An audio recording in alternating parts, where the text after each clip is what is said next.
Hey everyone, welcome to this edition, the Friday edition of Just Parlays with Chris King. I'm Jim Williams, and Chris, fun night last night. I watched the Twin 250s at Daytona, and it was there's a lot of interesting stuff that went on.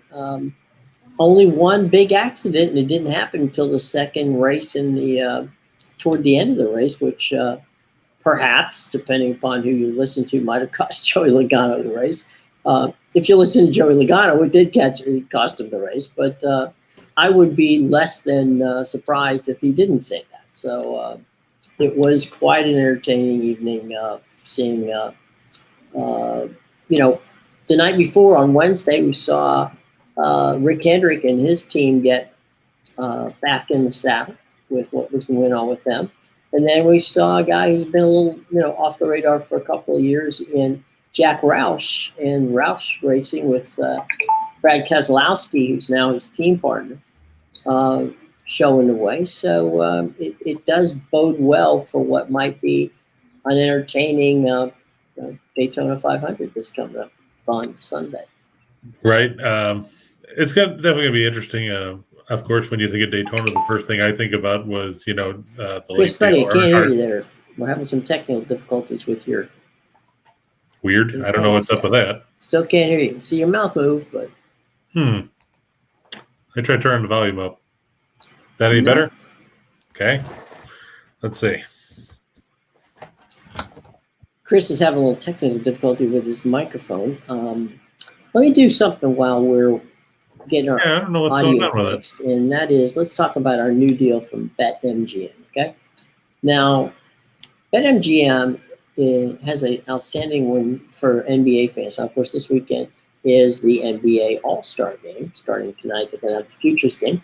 And then tomorrow, of course, is the skills competition, and Sunday is the game. Now, here's the deal that they have for it, and that is that when you bet on the MGM app and deposit $10 in any of the NBA games, you get $200 if either team hits a three-point, okay? So, again, if you use your MGM app, place $10 in your banking position there. So if you put it in your account, then they're going to give you $200 anytime either team hits that any team hits a three. Let me try that again. Use your app, BetMGM app, then place a bet of at least $10 on any NBA game, and you get $200 if either team hits a three-pointer. Okay, now this does not count if you're betting on the three-point tournament this Saturday night, but it will count Monday when they get back to Monday or Tuesday when they get back to the NBA. So great, a great deal from our good friends at BetMGM. Remember that you must be 21 years or older to play, and always wager responsibly. Okay, so that's what we're looking to do. And let's see if we got Chris's mic fixed. Chris, are you still there, buddy? Now, see, Jim, everybody has. Tell you what, Chris. Why don't you log out and log back in? And by that, we can hopefully have your mic fixed. Okay, fair enough? All right. So, Chris is gone for a minute, but won't be long. I'm certainly not doing this show solo. He'll be back, and we'll be able to hear him. So that'll all be good. And right now, let's take a look and see what we got in the way of comments. Okay. Oh, Ryan Page, I can. Oh, you can hear him. No, Jim, we can hear him. Okay, you can hear him. I can't. Interesting. Okay. John, due to yesterday's IUPUI win over Robert Morse by 10 and scoring 60 points, so we no longer have moving day. There you go. Let's see what else. You guys are telling me that you can hear them. I don't know why I couldn't. Normally, I can. Minnesota Wild home today, getting 1.5. That's a college fun bet, John. Wait till Chris comes back and we'll see. All right, here comes Chris. And Chris, Yeah, everybody could hear me before. I don't know why you can't. tell you what, folks, we're having some interesting technical issues. Let me leave. Let me see if I can bring Chris back. Interesting. All right. Don't go anywhere. We will be right with you, okay?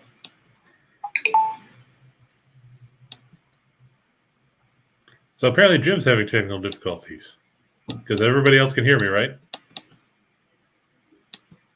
As far as the Minnesota Wild, yeah, I like the Wild tonight myself. I've actually got them listed on the page as we get there. John, yeah, it's a disappointing night I'm sure for everybody that IUPUI beat Robert Morris yesterday, especially winning on the road. Maybe that open tryouts paid off for them, and maybe they found somebody that can play basketball. It was definitely a scary concept to see Robert Morris only score 56 points. But what can we say? It's Robert Morris, and if there's anything we can talk about them, they've been consistently inconsistent all year. I mean, they've pulled a couple of upsets and then turned around and tanked it out when it mattered. So congratulations to IUPUI for finally beating a team from Division I. That means the world is probably coming to an end tomorrow. John wants everybody to talk bad about Jim, so, you know. And yeah, Ryan, the NBA has been unpredictable. A lot of it is the situation where you don't know who's going to suit up from night to night because these guys get marked as questionable or then they get pulled out at the last minute. Or they're marked as probable, and then all of a sudden they're not going to play. Prime example, just look at Miami's roster on a nightly basis, or with the Lakers, you don't know if LeBron's going to play, or if situations like that, then you had Anthony Davis get hurt.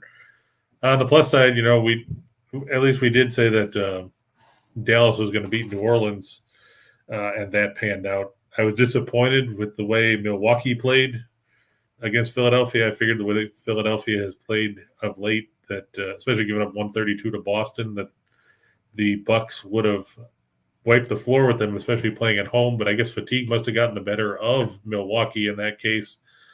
Anybody watch the Clippers Rockets yesterday? That was a real great game, wasn't it? I guess it was a good game if you were a Clippers fan, or if you bet on the Rockets to lose, because that game was over in a hurry. Again, the Rockets showing how well they play defense, giving up 142 points.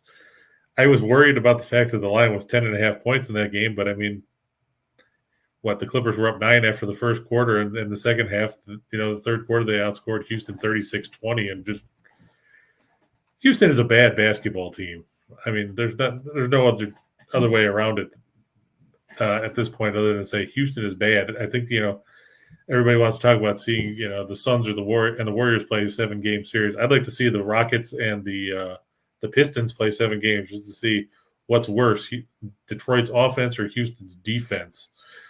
I should start a poll about that just to get a take on what everybody thinks about that particular situation. What games did you guys focus on last night? I know I caught the end of the Montana State Eastern Washington game. I thought Montana State was going to win. They were down 2 at the end of overtime.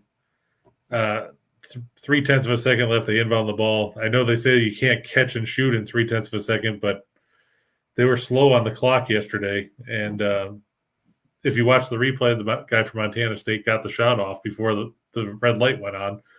But the officials stuck to the ruling where, you can't get a shot off in that span of time where you after catching the ball on an inbound, and waved it off. Just goes to show you how shaky officiating has been this season in college hoops. We saw it the other night with Duke and Wake Forest with the basket that looked like offensive interference that was overturned. It gave Duke the win. And you're right, Matt. Last night, the Rangers and the Blues. I can't believe the Blues played that poorly against Montreal. I had that one pretty much locked down and figured that, St. Louis was going to win that one in a rout.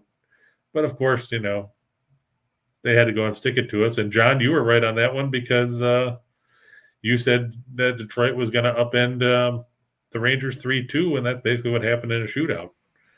So, Okay, can you hear me, Chris? I can hear you. All right, good. I can hear you. Tell you what, let's start things over just real quick. Welcome to Winners and Whiners. Technical difficulties, but you guys are hanging in there. Greatly appreciated. It's a Friday edition, and I'll let Chris get back to what he was doing, which was explaining something to someone. So there you go. Oh, we were just talking about some of the stuff that happened last night around, sports. Ryan, sometimes, doing two teams is fine. I know that some people like to do 3 and 4. It's just you have to remember the more parts you throw into it, the more ways you can get derailed.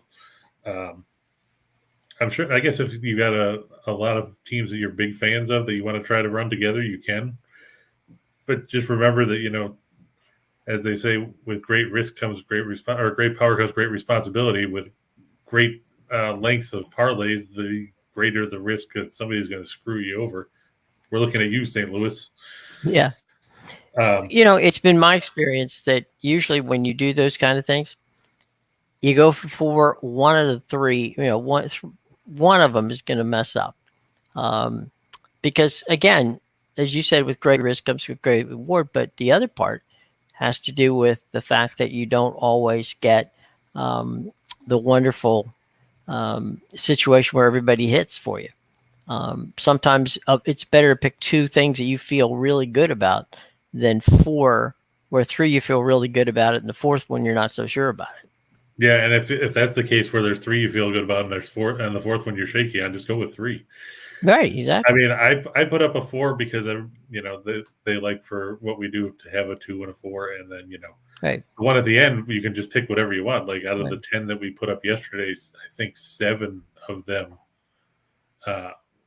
were winners. So I mean, you could have put something together out of that. I mean, thanks Brooklyn for not showing up, making the Wizards look like a capable basketball team. Which is doing something.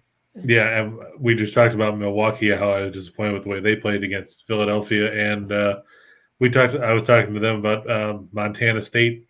They were down 2. There was 0.3 of a second left. They inbounded the ball, and you know how the ruling is: you can't catch and shoot in 0.3 of a second. Well, you can catch and shoot in 0.3 of a second if you're that slow on the clock. Right. And that's Eastern Washington. They were the home team, and they were still slow on the clock. The guy got the shot off for Montana State that would have tied the game, but they waved it off because they stuck to what the rule is instead of looking at the replay. If the replay shows you get the shot off, it's not Montana State's fault that they were slow starting the clock. Right. But they got shafted. We see that Joaquin did good yesterday. Thank you. Yeah, Joaquin, who did you hit on yesterday, just out of curiosity? Mm-hmm. Chris, to your point, I did a game in northern Iowa one time, and northern Iowa was down by a point, and they had a very favorable clock guy at the northern Iowa, and in 2.5 seconds they hit a 3-pointer and won the game. So, and that's going the length of the court. That's not just an inbound from the side. So you never know, and sometimes you get those favorable clock situations when teams at home. You seldom get them when you're on the road. But that was the kicker. Montana State was the road team, and Eastern Washington was the home team, and they were still slow getting the clock off. You figured they would have just run it off as soon as you threw the ball in. Right. But then Montana State they didn't count the basket, so they ended up losing. I've seen that too. I've seen it where the road team wins a game where you're sitting there going, if I were the guy that was running the clock, wouldn't I want to get that move quicker? There's John Senna was saying he did a live bet in the second half yesterday, I guess, in the Utah game. Yeah, that was a wild game over there. Some of these teams, you look at them and you're like, I don't know what happened to Stanford. I thought they were going to win that game easily, and then they fell apart. You scored 3 points, I think, in the final 6 minutes or something like that. And you're not going to win basketball games like that. Speaking of teams that took a dump, Northern Colorado took a dump. I thought they were going to win after they scored, like we said, they scored 32 points in 5.5 minutes against Southern Utah to win, and then they scored 58 points yesterday to lose to Idaho State. Here's Matthew has an interesting question, and that is, do we plan on tuning in for all the All-Star festivities or bet on it? The All-Star games are so fickle because nobody's going to play defense at all. I mean, usually the safe, I don't even know what they've set the over at for those. I imagine it's probably like 3 billion. Because that's basically what they boiled out. It's at 321.5. So that just tells you that, look, we're not going to play defense. Even 321.5 is probably low based on what we've seen in previous All-Star games. I mean, what was last year's? Didn't end up like in the 170s or something like that. I'm curious, Matthew, if you're asking about, they do prop bets, right? Or do they put bets on the skills competition and I'm pretty sure they do. And the slam dunk and 3-point play and all that sort of. I mean, the interesting part of that, Matthew, is that it's such, as Chris was saying, it's a fickle situation. You just don't know who's going to have a hot night in that particular night. There have been times when I'm absolutely certain that a certain player is going to win a slam dunk contest, and they don't, because they just don't perform, or they've done it so many times everybody there is not impressed. It's hard now to get a dunk that gets everybody excited. But the other thing that I don't like now about the All-Star game is they went to that Elam scoring, which is what they do in the TPT, that big tournament that they have during the summertime, where it's X points over whatever the score is after 3 quarters. I'm not a big fan of that. Then you're playing to a target score instead of actually playing out the clock. And go ahead. I'm sorry. I'm just saying I don't like that particular format. I mean, if you're going to make it an All-Star game and you're going to play 48 minutes, then play 48 minutes. Don't play 36 minutes and then go, we're just going to next team to score or reach this target number wins. I mean, that's just stupid. Mm-hmm. I think this is where Malkin is explaining where he got his big win. Yeah. And, Nevada, they were playing, San Jose State? That's probably one of the few teams that you would back Nevada against, because the Spartans are so bad. And that game was blowout city written all over it. The sad part was that Nevada played better against them in San Jose than they did at home. Well, things happen, right? And they happen to people. Let's get to the board and see what's going on today. Yeah, take note. There's not a lot of games that everybody's excited about because, it's Friday and everybody plays on Saturday for the most part. So we see a lot of teams that we're not necessarily used to. I mean, these two you're used to because we talk about the Horizon League a lot. Right. Oakland favored by 4 at home over Wright State. They're trying to avenge the 75-64 loss they took to the Raiders at Wright State back on February 5th. Remember, that was back when they had the snowstorm up in the Northeast. So those teams were supposed to play. They both had games Thursday. They were moved to Friday, so then they had to play Friday and then Saturday. Right. Wright State 15-12. Oakland is 18-8. They're 8-0 at home. These are two teams near the top of the standings in the Horizon League. Wright State 12-6, Oakland 11-4. Oakland 67th in scoring offense, 75.9 points a game. They're 173rd in field goal percentage. They're 65th in 2-point shooting, and they're 6th in free throws. We can't stress that enough. There's too many teams out there leaving points on the floor all over the place, either costing you the potential to cover, or in some cases costing them a chance to win. Look at Boise State. Look at the close games they've lost because they don't knock down free throws. And that's going to cost somebody come tournament time. When you face a team that's from a mid-major that makes free throws, you're going to see some big team, could be Purdue, because Purdue inevitably finds a way to lose to teams that whenever we talk about how good they are. Somebody's going to lose to a team from a mid-major that nobody's ever heard of, unless you watch our show, because they knock down free throws. And that's going to be – then everybody's going to be like, well, how come we never heard of this team? Well, because you're brainwashed into thinking that the only teams that you can see are the teams that are on ESPN, ESPN2, ESPN3, ESPN48, and the power conferences, and Fox Sports 39. But there's a lot of good teams out there that people don't know about, and you'll see them come March Madness. We talk about Vermont, we talk about Wyoming, we talk about Colorado State. Those are all teams you're going to see. They're going to cause issues for people. Well, if Right there's one state- thing, if there's go one ahead. thing, Chris, I was just going to say, if there's one thing Chris and I have stressed, and Chris has been very good with the stats on it every time that he puts up a game, it's the fact that we can't stress enough that free throws, when you've got two relatively good teams facing each other, for that matter, relatively bad teams facing each other, that if the game comes down to free throws, you're going to want to know which one of those two teams is going to be, better from the line. And Chris gives you that in pretty much every analysis that he does. And it's important because, frankly, how many games have we seen over the years that have come down to free throws? And you're sitting there at home throwing stuff at the television going, how could he miss that free throw when the game's on the line?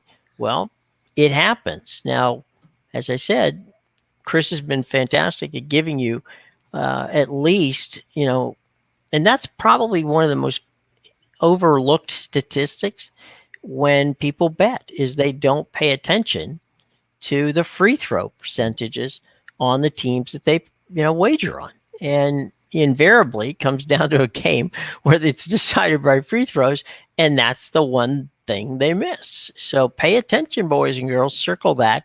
When Chris gives it to you, it's an important stat. Well, I mean, if you look, like we'll just use Boise State as an example. Mm-hmm. Boise State is 20-6, but if you look at it against the spread, they're only 13-12. Mm-hmm. If you look deeper into Boise State's issues, and they have issues, right? They are 350th in the country in free throw shooting. There's only 358 teams, and all the ones below them, minus maybe Army, because Army's okay, suck. Mississippi Valley State, Maryland Eastern Shore, McNeese State, Eastern Illinois, who we've talked about as a doormat repeatedly, Right. Columbia, who we'll get to in a few minutes, Nicholls State, and Sam Houston State. Those are the teams worse than Boise State. You're not going to see any of those teams playing in March Madness.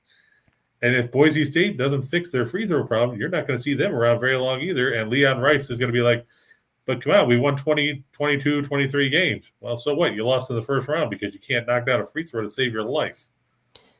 Chris, here's a quick question from our buddy Kathy. 16. Kathy, I'll tell you what, hold on to that thought, because if you pay attention over the next few minutes, Chris is going to hit on a whole bunch of stuff that I think if you wait for a minute and just kind of take some stuff down, that's a question that I think will be better answered toward the end of the show than right now. So hang with us, Kath. We promise that we'll get to you. And Chris, here's a quick one from our buddy Ryan. He wants to know about Princeton. A couple of points tonight, something fishy. Yeah, I don't get why Princeton is only favored by a couple of points. I know Brown plays tough basketball at home. But still, when you look, Brown is still only 12-13. They beat Cornell on the road. But before that, they escaped Dartmouth by 2 points at home. It doesn't really make a lot of sense. I know Brown played tough at Princeton last month. They lost 76-74. But I like Princeton there. I think, only giving 2 points is a boon for the Tigers. I mean, Princeton, you talk about an Ivy League team, but, they're an Ivy League team that has actually played some power teams. They played Oregon State, which doesn't mean a whole lot because Wayne Tinkle's team has been terrible. But they lost to Minnesota in double overtime. They beat South Carolina. They beat Drexel. They beat some teams from the Patriot League, and they've held their own in conference play. They're 7-2. Their 2 losses were a 6-point loss to Yale, who's played well this year in the Ivy League, and a 5-point loss at Cornell. And foreshadowing, kids, Cornell's coming up, and Cornell's a good basketball team. So, I mean, you're not talking about a team that is getting beat by bad teams. You look at their losses, like I said, they lost to Minnesota in double overtime. They lost at Monmouth. They lost to Hofstra by 4, and then they had those 2 losses in the Ivies.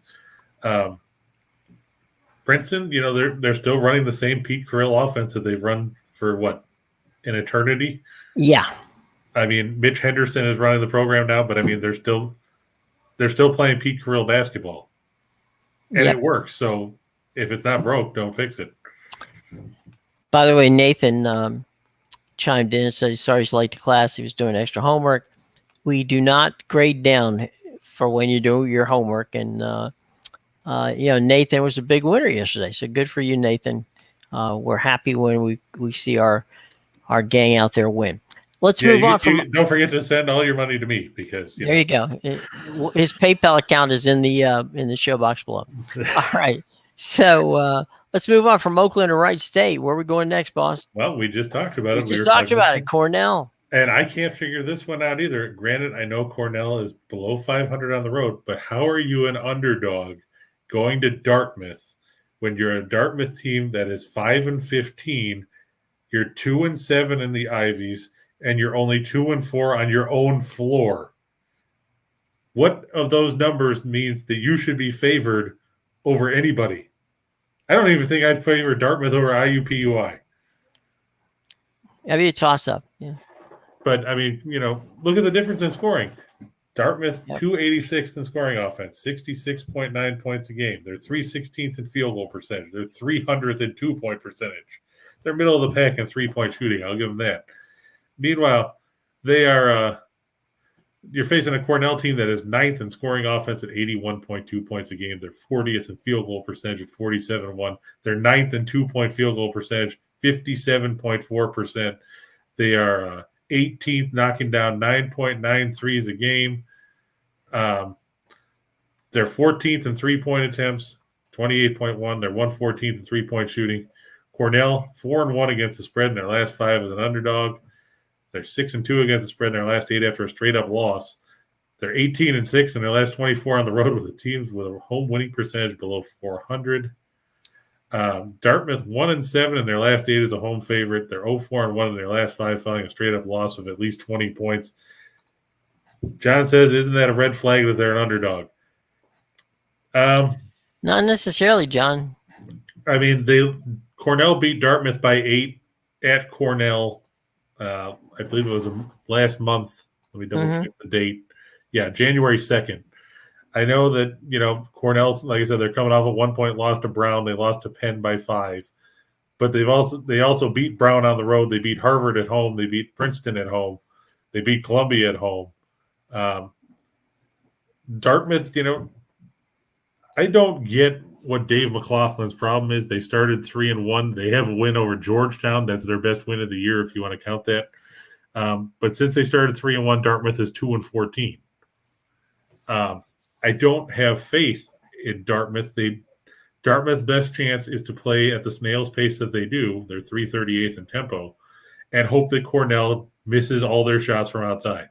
If Cornell hits 7 or 8 threes or anywhere close to their average, then Dartmouth is going to get buried.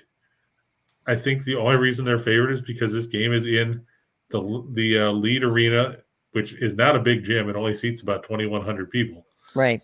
So, I mean, it's not like you're getting a big home court advantage there, because most of those people are, the Ivy Leagues, they don't necessarily turn out for basketball. They're more into turning out for hockey, unless you're Harvard, Yale, Penn, Princeton, or I guess now Cornell, because Cornell's played good basketball of late. I just don't have faith in Dartmouth. I'm taking the points and walking away laughing because I don't understand why Dartmouth would be favored over anyone. No, and you're absolutely right there. Dartmouth, the big green, is going to lose to the big red tonight. Ryan says it makes you wonder if the mob's involved with the Ivy League games. Ryan, as funny as that may sound, there's heavy betting on the Ivies. So, you may be onto something there, buddy. You may be onto it. All right, let's move on, Chris. Let's go to the ice, I guess, right? Yeah, because it's a light schedule for everybody with no NBA. Yeah. The Stars are on the road. The puck line gives it a plus 170. The money line is minus 160 over the Blackhawks. The Stars 26-19 and 2. 9-12-1 on the road. The Blackhawks 18-25-7. Braden Holtby 9-10-1 with a 278 goals against, a 912 save percentage. He's supposed to be in net. I would personally start Jake Ottinger myself. Marc-Andre Fleury 16-17-3, 288 goals against, 920 save percentage, 3 shutouts for the Blackhawks. Chicago beaten 7-4 last night by Columbus, so they're playing the second game of a back-to-back here. Dallas hasn't played since Tuesday when they beat Colorado in that game at the Ball Arena, where we all were surprised that the Avalanche only scored 1 goal in losing 4-1. Dallas 16th in goals per game, 2.96. They're 20th in goals against, giving up an average of 3 per game. The Blackhawks 30th in goals per game, 2.42. Anybody that's watched us when we talk about the NHL knows the two teams that they're better than when it comes to putting the puck in the net. That being our good buddy Euler's Arizona Cactus and the Montreal Canadiens. Nobody's they might as well call themselves the Montreal formerly known as Canadians, because right. I'm pretty sure Jacques Plante and everyone are, disowning the franchise for what it is right now. Mm-hmm. Blackhawks 24th in goals against. The Stars 4-0 in their last 4 as a road favorite. They're 5-0 in their last 5 against teams with a losing record. They are 5-0 in their last 5 on the road. They're 2-8 in their last 10. Or the Blackhawks 2-8 in their last 10 playing the second game of back-to-back. And they're 0-5 in their last 5 as home underdog. I like Dallas here. It's funny. It's Braden Holtby and Marc-Andre Fleury 5 years ago. That would be a very tempting situation because both of them at that point were playing outstanding in the net. But, they're two guys on the back 9 of their career at this point. Right. Back 9 and headed to the clubhouse. Right. The 19th hole. Yeah. So from Dallas and Chicago, we go to. Well, real quick, Tom does have a valid point. Sometimes line makers have information that's not available to the public, but everyone that I've talked to about that, it doesn't make sense to anybody. So either Brian Earl is playing his cards real close to the vest, and somebody that's a Cornell backer or something knows that a guy's not going to play or something, or else to use the segment that Steen and Reichel used, odds makers were drunk. Because, we saw this the other day when we saw Delaware play James Madison. Right. And I said I had no idea why Delaware was only favored by 6, because they had already beaten James Madison on the road by 16, and they were playing at home, and then they probably went out and waxed them by 21. So sometimes the money just drives it one way or the other, and like Jim said, there's heavy betting in the Ivy, so that line can swing, at a moment's notice, and it's something you got to watch out for too. So we go from the Stars and the Blackhawks. Everybody's talking about the Wild. The Wild, Mm-hmm. They're a plus 110 on the money line. If you go with the puck line at plus 1.5, it's a minus 225. The Panthers 33-10-5 overall, but they're just 10-7-5 on the road. They did win the other night over Carolina in overtime, much to my chagrin. The Wild are 30-12-3. They're 16-3-1 at home. Sergei Bobrovsky, of course, 24-4-3 with a 254 goals against, a 919 save percentage, and a shutout in net for Florida. Cam Talbot, 19-9-1, a 286 goals against, a 912 save percentage, and 1 shutout for Minnesota. Interesting. It's going to be a clash of offenses. Florida leads the league in goals per game with 4.06. The Wild are third with 3.78. Both teams middle of the road when it comes to keeping the puck out of their own net. But a big stat there, Jim. The Wild average 4.55 goals a game on home ice. Florida's only averaging 3.27 on the road because they do all their damage at home too.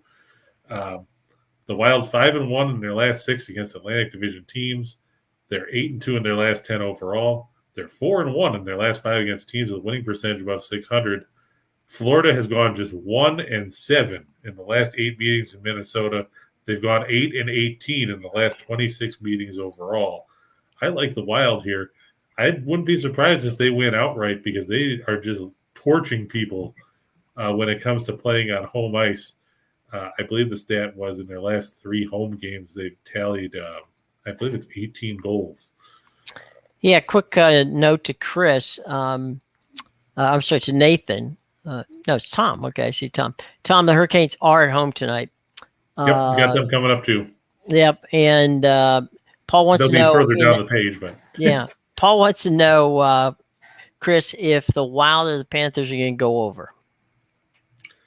I think the possibility is definitely there. I mean, you're looking at, like I said, you're looking at two high-scoring teams. Minnesota's, like I said, they've averaged 6 goals a game in their last 3 at home. They average 4.5 as it is, and we know Florida can score. I think going over is probably a pretty safe bet. In fact, I think I put that down in the shot in the dark segment just because, I mean, just look at the way these teams score. I mean, they're scoring like it's, the halcyon days of Gretzky, Curry, Messier, and the Oilers in the 80s when everybody was winning, 7-6 and 6-5, as opposed to the way you see now, where you're lucky half the time if it's 3-2. But just to further your point about the over, it's gone over in 7 of the last 9 meetings between these teams. Florida's seen it go over 4 of their last 5 as a road favorite. Minnesota's seen it go 10-2-1 in their last 13 against Atlantic Division teams, and 13-3 in their last 16 on one-day rest. I think 4-3 might be the low end of the scoreboard in this one. Any idea about Missouri and Mississippi State in college basketball, Chris? God, Mississippi State is completely fallen apart. I thought they were going to be pretty bad a tournament team for a while, and then all of a sudden they've lost 6 out of 7, 7 out of 9. They've dropped to 5-7 in the conference. And I mean, don't get me wrong, it's not like they've lost to bad teams. They lost to Arkansas by 8. They lost to Tennessee by 9. LSU beat them by 4. Alabama beat them by 5. Their only blowout in this stretch was when they got trounced by Texas Tech in the SEC Big 12 Challenge. My big concern with Missouri is the same concern that I have with them seemingly every year. Can they score enough points? I mean, you're looking at Missouri's output of late in their last several games. They scored 54 against Auburn. They scored 50 against Iowa State. They scored 65 against Florida. They scored 62 against Vanderbilt. And they scored 57 against Arkansas. Their 2 games over 70 were against Texas A&M and Ole Miss. Ole Miss is another team that's completely fallen off the rails. You have to wonder how long Kermit Davis is going to survive with the fact that they're under 500 now. And, Texas A&M, Buzz Williams, he was off to a hot start, and then all of a sudden his team has gone right down the toilet. They had lost 8 straight before beating Florida the other night. 12.5 is a big margin, especially when you're a struggling team like Mississippi State is right now. Ben Howland has got to try to figure some things out. Obviously, injuries have taken a toll, and the fact that, Iverson Molinar can't do it all by himself. I would probably take the points. These teams will meet again Sunday in Columbia. It's the ever-popular home-and-home set to get these conference games out of the way. I just don't have enough faith in Mississippi State right now to beat anybody by double digits. Well,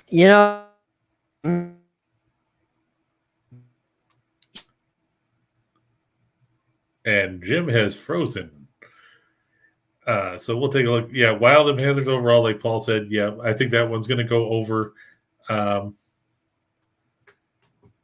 And I think you're right, Nathan. I think Mississippi State will win the game, but it's going to be a game that's probably going to fall in that 6 to 8, maybe a 10-point range. But I can't trust Mississippi State to actually win by double figures over anybody. Like I said, when you lose 6 out of 7, I know they've played good teams, but just because you play good teams and lose close doesn't mean that you're on the level of those teams.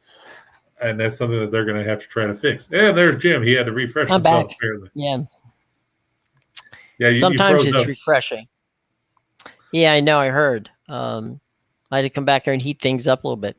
Cleveland State tonight. Did you see that one from Ryan? Yeah, I saw it. I've got Cleveland State coming up in okay. one of the bottom slides. I can't remember which one it was. We'll get to them. All right. So where are we going next there, boss? Well, that was the highlights of the show because we said that we were going to keep it to 2 of each. That's right. So we are now at a point where I guess you want to talk a little bit about the Daytona 500. Sure, we can talk about the Daytona 500. Anybody out there interested in Daytona 500? I know Matthew was because he asked about it earlier in the week. Yeah, he did.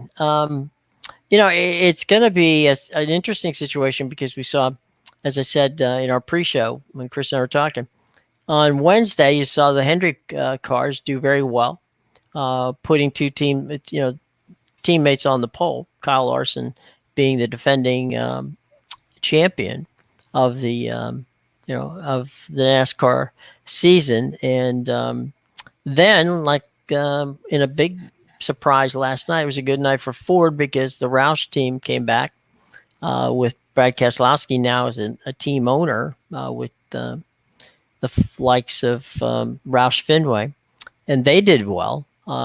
Penske has reason to be happy because for all but about the last 5 laps of the race, when Joey Logano got into trouble, they had a good time. So it should be a wide open race, Chris. I think that the next gen cars for both Rick Hendrick and for, of course, Roush Fenway, and that doesn't count all the other situations with Toyota. Toyota didn't have a very good duel last night, but that doesn't mean that they can't have a good 500. So right, and Denny Hamlin is, I think, still going off as a co-favorite. I think Larson is right there with him. Of course, the first thing I think of when I think of Daytona, of course, is what happened with the late Dale Earnhardt, right. back in 2001. No matter how many times they go back to that track and everything else, it sticks out in people's heads. I mean, let's be honest. And it's weird, when you watch a race and you see the 3 car out there, but it's not him, and now you don't see Dale Jr. out there either. Right. But talking about the race Sunday, Hamlin has won. He's the only guy to win 3 times that's active out there. Which is going to be interesting. You look at Harvick has won twice, but he had his struggles of late. Keselowski's won once. Logano, of course, won in 2015? Yeah. I know a lot of people like the Busch brothers. Personally, I find Kyle to be a bit of an arrogant guy, but it'll be interesting to see what he does. And Larson, Larson is basically the Lazarus of NASCAR because he was given up for dead during the pandemic. Right. And then, now he's back. And what do you think of Ryan Blaney, Jim? Do you think he's got a shot? Yeah, sure. Blaney's got a good car. He's got a good crew chief and a good, a good team. So I wouldn't be surprised at all with Ryan Blaney. The thing with Daytona, there's 3 things you have to pay attention to about Daytona. Number 1 is the physicality that it takes on you as a driver. Okay. You're going 500 miles on a super speedway. Okay. So that means that any little tick, because everybody's going, at or around 200 miles an hour. So Matthew likes Blaney too. Good to know. So, at any point in time, if you have a momentary lapse of, of concentration, it could cost you seriously. There's always a wreck. And more often than not, 2 or 3 that collects a bunch of cars that are either in contention at the time or even leading at the time. So you have to be careful of that. And something this year that really is a lot different than times in the past, and that is that supply chain issues, right? They've had supply chain issues, which means that there's a less amount of tires that they can use. There's less amount of parts that they can, fix. So as a matter of fact, there was a lot being made last night on the broadcast that, when these cars normally would do a burnout when they win or they do something when they win, they got to be careful because the car they're running last night is the car they're starting in the 500. So, in the old days, you may qualify one car and then come back and use the second car for the race, but that's not the case anymore. You've got to play it out. So there's attrition, there's physicality, there's trying to stay out of trouble. And on the super speedways, you've got teaming up, which you saw last night, where somebody will push you and help you draft your way through. It doesn't usually work out well for people who go freelance, right?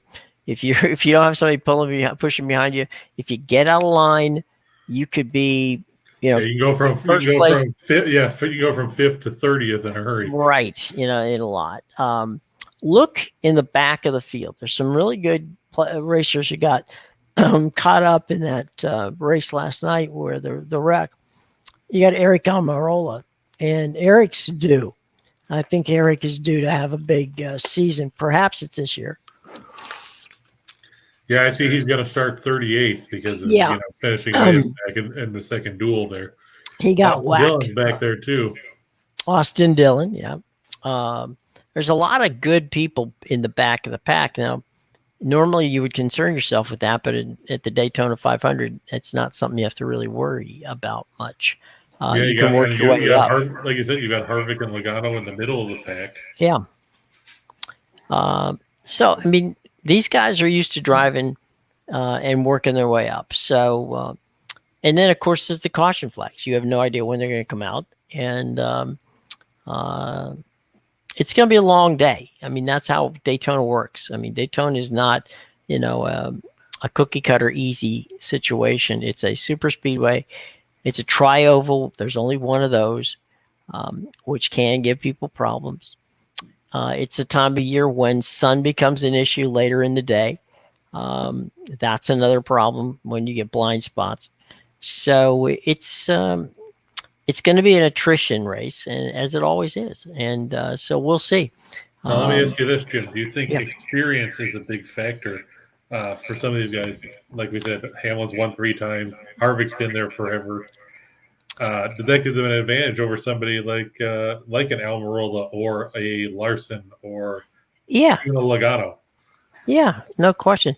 What it does do, this, Chris, is it takes a driver who may not have as a car that is as fast. Let's put it that way. Let's say, pick a guy. You said Eric Almirola. If Almirola's got a really good car and Logano is not that far behind him from a car standpoint, but, is not quite as fast as he is, Logano's wiles and his ability to understand what's happened in the track with him before and the fact that he's comfortable drafting off of other people might get him by Eric, even though Eric's got a faster car. So it's really it's silly to say this because you would think this to be the case everywhere, but Daytona is a driver's track. You must pay attention to what you're doing. As we said earlier, you could end up in a crash even though you've done everything right. So you really have to be up there. And so, sure, it's one of those things where if you've been there before and you've been in those races and you've seen crashes and you know how to get through them, experience always is a big advantage and a big help. So that's something. Any favorites you've got for the race? I really think that it could be a good year for Logano. I mean, I know he's starting back in the pack, but he definitely is there. I wouldn't overlook Keselowski. I mean, because Brad's one of those guys who, is very easy to piss off people. I mean, he'll do things that, it's a little out of the box. I mean, Brad has always been that way. He dances to his own drummer. He's got a new crew chief with a new team. Okay. And it's funny at Daytona. You look at this, there's the elements of a driver, right? At Daytona, you're going to have a spotter. Spotters are incredibly crucial at Daytona because there's a lot of places of the track you can't see. From when you're down in the pits area, and the crew chief. So if you got a crew chief and a spotter and a driver who are all on the same page, it's no different than Matt Stafford, being on page with Cooper Kupp, right? Or no different than a pitcher and a catcher. in baseball. So there's a lot of analogies that fit NASCAR, and specifically the spotter and the crew chief and the driver, because if they're all working as one, then that can help you a lot, because spotters can see accidents before they happen or as they happen, they can guide you through. Crew chiefs can milk that, those tires a little extra, or the gas a little extra. Depending upon that, they may make the change and say, look, we don't need 4 tires, we can take 2 and get in out faster, save you time in the pits. So there's a lot of factors that go into it. But yeah, if I have a favorite, I like Keselowski because of how he ran last night. He ran a very smart race, and he was able to block. And that's a huge thing in Daytona, being able to block. So, he probably finished 39th, but right now I definitely would, I'm on the 6th car, which used to be Mark Martin's car back in the day. There's been a lot of success in that car, and maybe Brad will have it starting today or tomorrow, Sunday. One of the cars that I'm looking at too is Alex Bowman. He raced pretty well yesterday. Mm-hmm. He's going off at plus 1,800, but you could also ride it if you want to go. Think he finishes in the top 3. That's at plus 400. Top 5 is still plus 190. Bowman, he's had some good runs. Mm-hmm. He's had some bad runs, everybody does. But, he looked good yesterday. Yeah. And he's probably due to actually have a better performance. He's only recorded 3 top 10s in 11 races at Daytona, but he's also won the pole twice there. So right. So he knows how to run. Yeah, he knows how to run there. It's just a matter of, can he, like you said, can he battle the attrition and everything else all the way through? Yeah. On the flip side, if you're looking for doormats, there's plenty of those. I mean, let's be honest. Quinn Huff is a guy that you might as well just pencil in to go to the back of the field, because how that guy still can drive on NASCAR, given how, the lack of awareness he has when it comes to track position and everything else, is galling after some of the stuff he pulled last season. But, I agree with you about Keselowski. I also think, Harvick has raced well here in his career. And you have to also watch out, as much as I don't like them, either one of the Bushes could be running near the front. Or they both could be near the front. Right. I mean, Joe Gibbs Racing has got some very talented guys on their team. Interesting situation. Of course, we've got Floyd Mayweather's got a team, and they made the field. You got Michael Jordan and his team, and they're in the field as well. So some celebrity ownership, I guess, would be the way of looking at it. And interesting enough, Jim, if Hendrick's team wins, that will move him into first place for most victories by an owner at Daytona with 16. He's currently tied with the Wood brothers. Yeah. Well, and the Woods brothers have a new kid in their car, which might be helpful. And the other thing is that the Woods brothers are getting their engines from Roush Fenway, which is a good thing for them. Sentimentally, I always am a fan of the 21 car, which is the only car the Woods brothers have left in the situation. Is that Di Benedetto? Yeah. The thing, look, let's be honest. This is not the 1970s, so Rick Hendrick only needs, Rick Hendrick's ability to win and pass the Woods brothers is not, it may not happen Sunday, but it will happen soon enough. But it's going to be interesting race, and I'm also interested in seeing how Jacques Villeneuve and Greg Biffle do. I mean, Biffle's been off the radar for 5 years, and he's back. It seems like longer than that. It does. It seems like Greg's been gone for a while, but with COVID, it's like dog years. It's you're never quite sure what the heck happened. And so just real quick for all of you guys out there that like interesting stats, the most Daytona races without a victory at Daytona International Speedway among active drivers. Got a guess, Jim? You mean in this field? Yeah. Okay. Without a victory in Daytona or a victory? Without a victory at Daytona, period. Oh, okay. I'll go with Biffle. Martin Truex. Oh, that's a good one. He's run 33 times at Daytona, never won. Huh. Finished in the top 5 3 times, finished in the top 10 5 times. He won a pole, never won. Yeah. The interesting thing with Truex is he's always a top 10 driver. I mean, he doesn't win as much as you would think, but he's there constantly.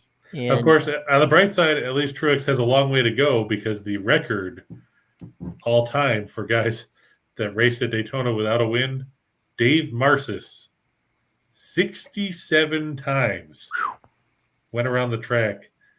Didn't get the check. Never even won a pole. Whoa, that's something. All right, well, guys, have a good time. Matthew was saying that Logano has a great spot or two. He does. He's got a good team there. So Nathan's feeling Logano. So we'll see what's going on. John, of course, wants to know about Dartmouth.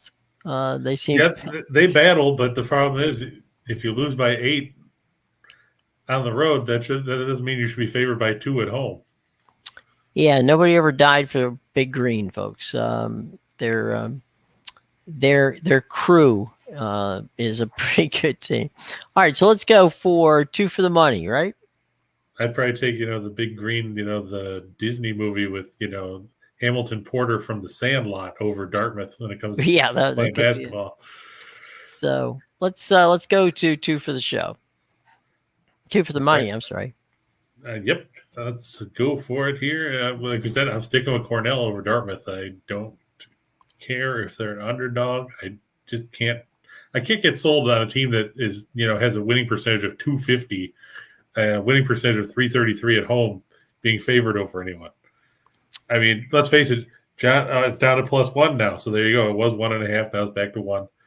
John, this would be like. Would you think that IUPUI should be favored by somebody? Let's say they play Robert Morris at home, let's say they play Robert Morris, at home after they lose to him on the road. Would they be favored in your opinion? I just can't get past it. Oh, I can't believe I have Cornell up there twice. That's a typo on my part. I'll fix that in a minute. Because on my other, he likes him so much that he's got him twice. It was an accident on my part. IPFWs, the Mastodons have been on a roll of late, and you got to watch out for them. They're going to go on the road tonight and take care of business against everybody's favorite team, the Green Bay Phoenix, who are 4-21. So look for that to prevail there. We've also got, like we said, the Stars over the Blackhawks because, let's face it, Chicago is not playing good basketball. Mm-hmm. And I like what that other one was supposed to be was Northern Kentucky.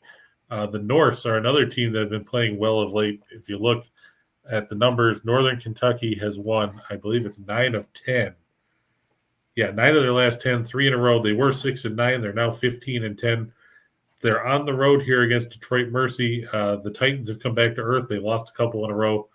And the one loss that the Norse have in that stretch was a 6-point loss at home to Detroit Mercy.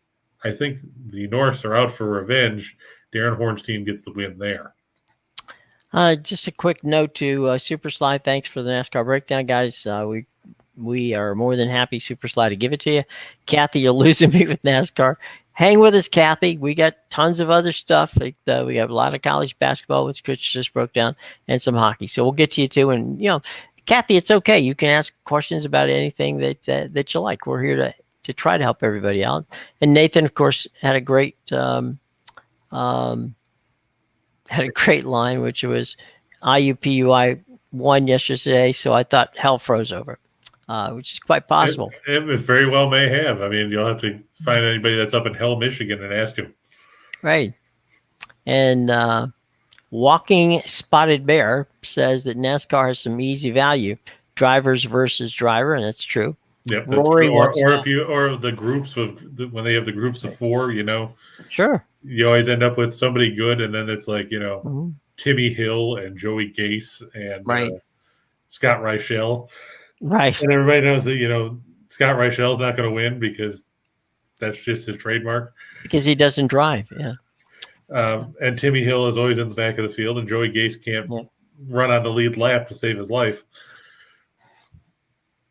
As for picks tomorrow, if you want to message me on Twitter afterwards, I've got a whole bunch of them because I don't want to track up a whole bunch of stuff and get people confused with today's games and tomorrow's games. But if you want to hit me up on Twitter or whatever, I can get you some ones if there's any in particular you're looking at. And same thing for Nathan. He wants Maryland, Nebraska tomorrow. So we'll get. No, Maryland, Nebraska's tonight, but that's coming up. Oh, is it? Okay, Yep. sorry. That's okay. I missed it. Sorry. I only happen to be around 20 Maryland grads, so I should have known that. What's your Twitter handle? It's right there. It's Betting Royalty, right, Ryan? Yep. It's right there. Well, let me bring them full screen so you see. We will. Yep, that's it. There's no space though. There you go. You see it there, Ryan, buddy? Chris is very responsive. He's a good guy, says John Senna. Of course he is. Yeah, don't let the word get out. I have a reputation to maintain. Yeah, exactly. He's got a royal, definitely. Same for all of you. Hit us up over the weekend. We'll get back to you. All right, let's go for 4 for the show. Right, and we'll move on to that here. We've talked about.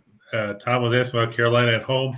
The puck line has it going off at plus 145. The money line is minus 170. I like them tonight over Nashville. The Hurricanes should bounce back from that 3-2 overtime loss to Florida the other night. Let's face it, the Hurricanes play well at home. If you look at Colorado and Carolina and Minnesota, those are 3 very good home teams when you get right down to it. And that shouldn't say Vegas over Vegas, stupid thing. I was copying things over from one thing to the other, and it didn't copy right. It's Vegas over Los Angeles. The Kings playing, I think, the 3rd game in 4 nights for them. It's going to be an issue. Ohio plus 1.5. They're on the road over Kent State. That's going to be a really good matchup in the Mid-American. The Bobcats trying to hold off a whole slew of teams for the top spot in the Mid-American. You look at that conference right now. Ohio's 13-2, Toledo's 12-3, Kent State's 11-4, Buffalo's 9-4. Akron has fallen off because somehow they lost to Northern Illinois yesterday. Akron is fading, and I can't figure out why. They need to pick up the tempo or something because they're just not playing capable basketball. Kent State, they're a good team, but I just think Ohio with Vanderplas and Jason Carter and company is a little bit too much to handle. I like the fact that they're getting a couple points going on the road there. Look for that to pan out.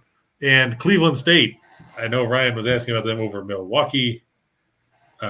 Cleveland State, not a very good basketball team. Milwaukee, not a good basketball team. Cleveland State, they bounced back, as I told John last week when we talked about after they lost to UIC and they were playing IUPUI, and John was talking about how the point spread looked like it was too high, and then it was 46-17 at the half. Cleveland State went rolling onto an 83-45 win. Same situation here, basically. Cleveland State coming off a 102-98 triple overtime loss at IPFW on Monday night. I feel bad for Milwaukee being the team that has to face them after dealing with that. That's the 2nd close loss in a row for Dennis Gates' team, and we saw how they bounced back against the Jaguars. I feel bad for the Panthers. Look for Cleveland State to get the win. Okay, let's move to the menu because we have plenty of stuff to do here. Yeah, it's a big night for the Ivy League. Like Jim said, Fridays are always big for the Ivy. You're going to be looking at some entertaining games here. Harvard over Columbia. I know Tommy Amaker's team is reeling. I have to wonder if Amaker had any issues with the fact that, it all came out about how Krzyzewski picked John Shire to replace him over Amaker because he wanted Amaker to come back and be an assistant for a year, and which would bump somebody else off the staff for him to take the job. I personally think Amaker's done a fine job at Harvard. I don't think he should play second fiddle to anybody. But I look for them there. We talked about Princeton and Brown. Princeton's 17-5. You have to give them the advantage, even going on the road against Brown. We just saw asking about Nebraska and Maryland. Nebraska's coming off their first Big Ten win of the season. They beat Minnesota by double figures. We're talking about a Maryland team that is reeling. I feel bad for Danny Manning walking into that dumpster fire. Mm-hmm. Maryland's lost 5 straight. They now have to go on the road. Eric Ayala is questionable, and he's their leading scorer for Maryland. And let's face it, Nebraska's actually found some offense. They like to run, and that's going to test Maryland's depth and Maryland's talent. I'll take the points. Maybe we should take a screenshot because this might be the only time you see a Nebraska Cornhusker team as a favorite here. Yeah, it's kind of like Austin Peay earlier in the week. Right, exactly. I just wanted to make sure that hell hadn't froze over. I looked out the window real quick. So. Yeah, Yale -4 over Penn. Both teams have played well since going into Ivy League play. I mean, both teams struggled in non-conference play. Yale was 6-8. Penn was 3-10. Since then, Yale has gone 8-1 in the Ivy League. Penn has gone 8-2. Oddly enough, Yale's one loss in the Ivies was an 8-point loss at Penn in January. But since then, they've won 6 straight, including a sweep of Harvard. They've beaten Princeton. I like Yale at home. James Jones seems to have his team going in the right direction. Steve Donahue, I'm glad that his team's back up to near 500, but it's tough to go up and beat Yale in New Haven. Mm-hmm. And I'm sure you know that, Jim. You've been up there. I'm sure. It is. It's tough, and Yale's got some good fans, which Penn has good fans. Yale has good fans. For the most part, only Columbia and who do we have earlier? The game Dartmouth. That's what I was trying to remember. Dartmouth and the folks at Columbia are not such good fans. Other than that, the Ivies they don't have big gyms, but they show up. Right, and guys, I know you can disagree with Nebraska. That's fine. I just don't have faith in a Maryland team that's lost 5 in a row and might not have their leading scorer. As it stands, Danny Manning has said, quote, that he's been taking part in practices, but not all of the practices. So you have to wonder, he didn't play the other night against Purdue. Is he going to play tonight? Nobody can tell you because they don't know either. If he doesn't play, Maryland's in trouble. As it is, they haven't played that well anyway.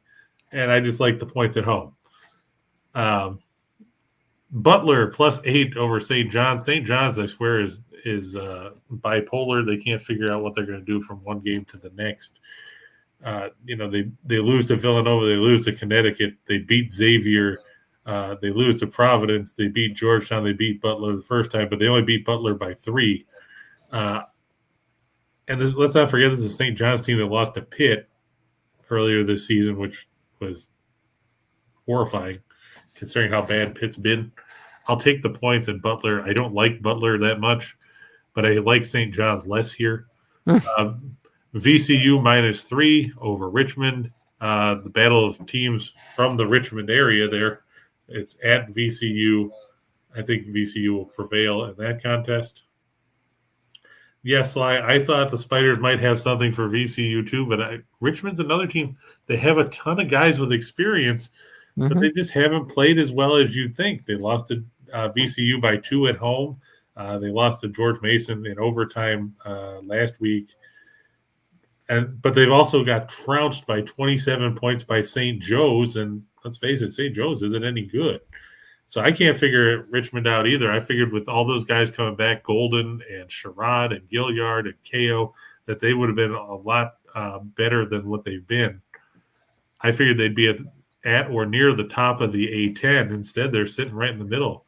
They're 6th with an 8-5 mark, but they're 3 games behind Davidson. They're 2 behind Dayton and VCU, and they're still behind St. Louis and St. Bonaventure. Richmond's one of those teams where you can't figure them out. I don't think they know what the problem is either. Unfortunately, Moody's going to get whacked for it. Mm-hmm.